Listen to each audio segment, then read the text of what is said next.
It's Sunday, and I'm wrapping up the week by summarizing this week's theme. Americans now fear running out of money more than death. In case you missed any of the episodes, here is this week's recap.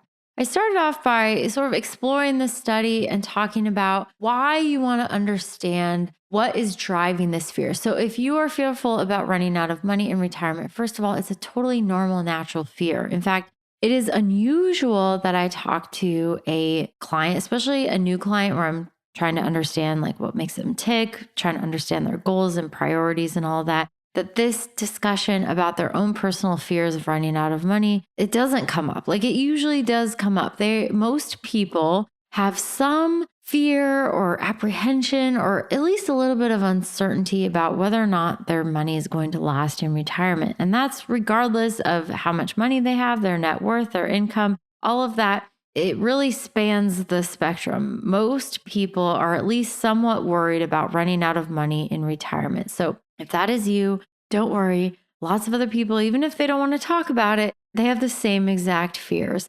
But I started the week by talking about like, if you are worried about running out of money in retirement, why is that? Are you spending a lot? Are you truly not saving enough? Do you have other expenses or credit card debt that's crowding out your ability to save more?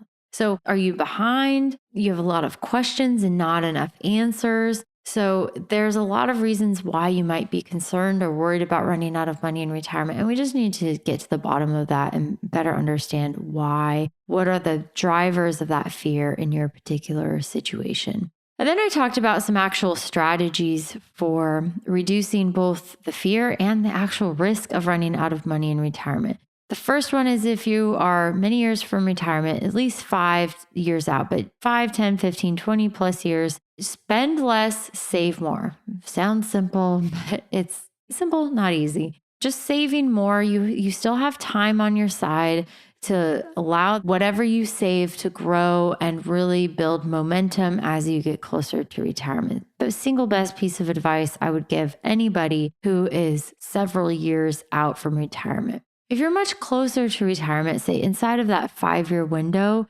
saving more is going to have an impact. Every dollar you save matters, but it is not going to have nearly the same impact as working a little bit longer.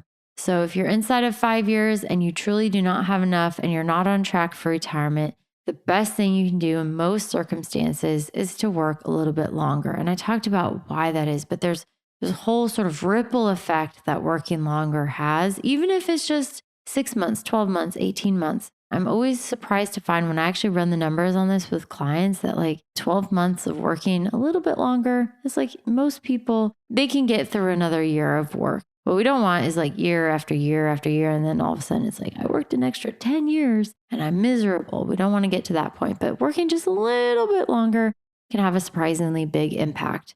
And then I talked about answering some of these questions that lead to the fear and anxiety, creating a retirement roadmap. That includes a Monte Carlo analysis, which is going to run your retirement 1,000 times, provides a lot of clarity, answers a lot of those questions, and does a tremendous job of squashing those fears. I know this because I do this with clients day in and day out, and it really does provide tremendous amount of clarity, and the fears pretty much go away for the most part. And then I talked about, so what do you do then if you are already retired? Like it's too late to spend less and save more. I can't work longer. I'm already retired. So for a lot of boomers who are in their 60s and older now, the best thing you can do if you are already retired is to maintain a safe withdrawal rate. And that's what I talked about yesterday at length.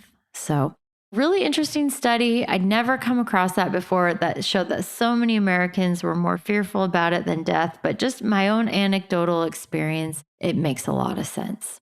All right, tomorrow I'm starting a brand new theme. It's the exact opposite issue of what we're discussing this week. Not running out of money in retirement, but are you being too frugal in retirement? We want the Goldilocks scenario, not too hot, not too cold, just right. Obviously, we want to avoid running out of money in retirement, but we also want to avoid being too frugal. So how do you strike the right balance in enjoying your money that you worked so hard to save for decades? How do we sort of switch that gear on, switch the faucet on, I guess is a better analogy, and let that money flow so you can enjoy your retirement lifestyle, do the fun things, and live your life without being overly frugal and just sitting in front of a TV all day, because that's not fun for anybody, unless that's you, in which case, I don't know.